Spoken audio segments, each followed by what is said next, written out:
Isigodi sasendaweni esemaphandleni kwaMashobane siyafana nezinye izindawo eziningi lapho ukulethwa kwezidingo zomphakathi kusalele ngemumva.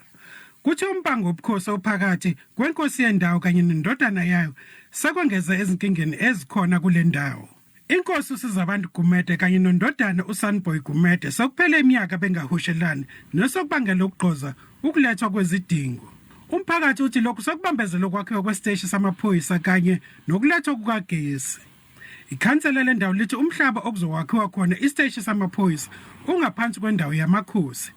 Kanti lengxabano isimise wonke umsebenzi wokwakha. Kuba neproject nje yezindlu nakhona sayiphusha ngenkani yazi yagcina iphelile kodwa isikhona lembango.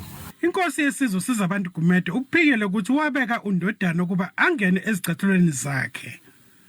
Kanti indodana yona kayitholakalanga ukuba iphawule. Bana ngimazi ukuthi ngisho ubani mina ngabaphathisa inkonyama yangifaka ebukhosini osholo ubaba.